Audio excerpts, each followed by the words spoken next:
వర్తమానం మధ్యాహ్న వార్తలకు స్వాగతం. వార్తలు చదువుతుంది భాష. ఈరోజు వార్తలోని ముఖ్యాంశాలు: ఇజ్రాయెల్తో సంబంధాల కారణంగా రిలయన్స్ స్మార్ట్ను బహిష్కరించాలని పిలుపు.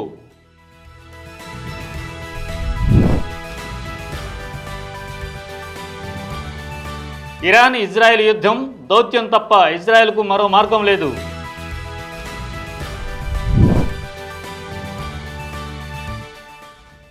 ఇంటర్ తర్వాత చదువు ఆగిపోతోంది. మైనార్టీ విద్యార్థుల కోసం డిగ్రీ కాలేజీలు అవసరం.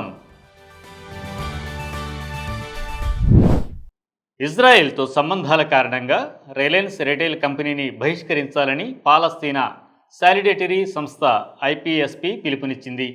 ఈ మేరకు హైదరాబాద్ తార్నాకలోని రిలయన్స్ స్మార్ట్ అవుట్లెట్లో నిరసన ప్రదర్శన నిర్వహించింది. ఢిల్లీ, పూణే, ముంబై, హైదరాబాద్, పాట్నా, విశాఖపట్నం, చండీగఢ్, రోహ్తక్, విజయవాడ, ఇతర నగరాల్లోని రిలయన్స్ రిటైల్ దుకాణాలతో సహా దేశవ్యాప్తంగా పాలస్తీనా సాలిడేటరీ సంస్థ ఐపీఎస్పీ నిరసనలు వ్యక్తం చేస్తుంది. ఈ కార్యక్రమంలో భాగంగా వక్తలు దుకాణాల వెలుపల ప్రజలను ఉద్దేశించి ప్రసంగించారు. పాలస్తీనాలో ఊచకోతను కొనసాగించడంలో రిలయన్స్ పాత్రను హైలైట్ చేశారు. రిలయన్స్ గ్రూప్ ఆఫ్ కంపెనీలను పూర్తిగా బహిష్కరించాలని పిలుపునిచ్చారు. స్టోర్ లోపల కరపత్రాలను పంపిణీ చేశారు. ఇజ్రాయెల్ను బలోపేతం చేసే అన్ని బ్రాండ్లను బహిష్కరించాలని ప్రచారకర్తలు నొక్కి చెప్పారు. ఇజ్రాయెల్తో అన్ని సంబంధాలను తెంచుకోవాలని, భారత ప్రభుత్వంపై ఒత్తిడి తెచ్చే చర్యలను తీవ్రతరం చేయాలని పిలుపునిచ్చారు. 2014లో రిలయన్స్ జియో టెలికాం పరికరాల కోసం ఇజ్రాయెల్ కంపెనీ ఎయిర్ స్పాన్ నెట్వర్క్స్కు బల్క్ ఆర్డర్ చేసింది. ఇజ్రాయెల్ టెలికమ్యూనికేషన్ పరిశ్రమలో నేరుగా పెట్టుబడి పెట్టడం ద్వారా ఆ సంస్థలో ఈక్విటీ వాటాను కూడా కొనుగోలు చేసింది. 2017లో రిలయన్స్ జెరూసలేం ఇన్నోవేషన్ ఇంక్యుబేటర్ జేఐఐలో $25 మిలియన్లు పెట్టుబడి పెట్టింది. ఇది ఇజ్రాయెల్ ప్రభుత్వం మద్దతు ఇస్తుంది. ఇజ్రాయెల్ టెక్, రక్షణ పరిశ్రమలకు అంతర్భాగంగా ఉన్న ఏఐ, సైబర్ సెక్యూరిటీ, ఫిన్టెక్ రంగాల వంటి అత్యాధునిక రంగాల్లో స్టార్టప్లకు మద్దతు ఇస్తుంది. జియో జెన్నెక్స్ ద్వారా రిలయన్స్ 100 కంటే ఎక్కువ ఇజ్రాయెల్ స్టార్టప్ల అభివృద్ధికి దోహదపడింది. 2024లో Reliance Retail Israel company Delta గలీల్తో జాయింట్ వెంచర్లోకి ప్రవేశించింది. ఇది భారత దుస్తుల మార్కెట్లో ఇజ్రాయెల్ ప్రవేశించేందుకు సహాయపడింది. ఇజ్రాయెల్ అణు సౌకర్యాలపై దాడులు చేయగా ఇరాన్ ప్రతీకారంగా డ్రోన్లు, క్షిపణులతో ఎదురుదాడులు జరుపుతోంది. ఈ యుద్ధం తీవ్రంగా మారుతున్న వేళ జర్మనీ, ఫ్రాన్స్, యూకే ఈ 3 దేశాలు దౌత్యంతో పరిష్కారం సాధించేందుకు ప్రయత్నిస్తున్నాయి. ఇజ్రాయెల్ ప్రధాని నెతన్యాహు దీన్ని ఇరాన్ అణు ఆశయాలపై ముందస్తు దాడిగా సమర్థిస్తూ ఉండగా, కొంతమంది ఇది ఆయనపై ఉన్న అవినీతి కేసుల నుంచి దృష్టి మళ్లించడమేనని అంటున్నారు. ఐఏఈఏ ప్రకారం ఇరాన్ యురేనియం నిల్వలు పెరిగినప్పటికీ ఆయుధ ప్రోగ్రాంలపై ఆధారాలేమీ లేవు.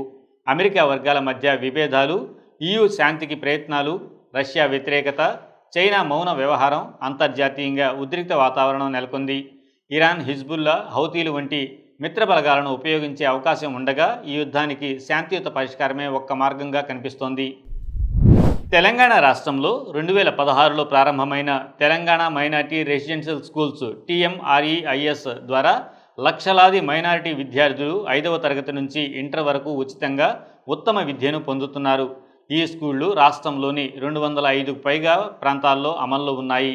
అయితే ఇంటర్మీడియట్ పూర్తి అయిన తర్వాత మైనార్టీ విద్యార్థుల భవిష్యత్తు ప్రశ్నార్థకంగా మారుతోంది.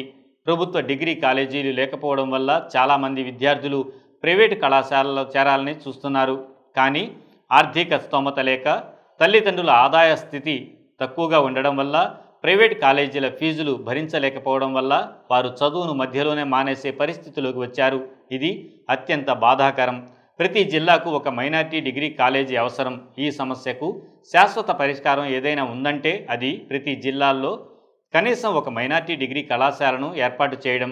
ఇది నేడు చేయాల్సిన అత్యవసర చర్య. TMREIS ద్వారా విద్యాభివృద్ధి సాధించిన విద్యార్థులకు ఈ అవకాశం ఇవ్వకపోతే వారు అర్హత ఉన్నప్పటికీ అభద్రతలోకి నెట్టబడతారు. ఈ క్రమంలో మేము ప్రభుత్వాన్ని గౌరవంగా కోరుతున్నాము. ప్రతి జిల్లాకు ఒక మైనార్టీ డిగ్రీ కాలేజీ మంజూరు చేయాలి. మైనార్టీ విద్యార్థుల విద్యా బదిలీకి సురక్షిత మార్గం కల్పించాలి. TMREIS ఇంటర్ విద్యార్థుల భవిష్యత్తును బలోపేతం చేయాలి. విద్యా సమానత్వం కోసం ఇది మనం చేయాల్సిన సామాజిక న్యాయం అని తెలంగాణ మైనార్టీ రెసిడెన్షియల్ అవుట్సోర్సింగ్ ఉద్యోగుల సంఘం అధ్యక్షుడు ముహమ్మద్ రాజ్ అహ్మద్ అన్నారు. ఈ వార్తలు ఇంతటితో సమాప్తం. మరిన్ని విశేషాలతో మళ్ళీ మీ ముందుంటాం.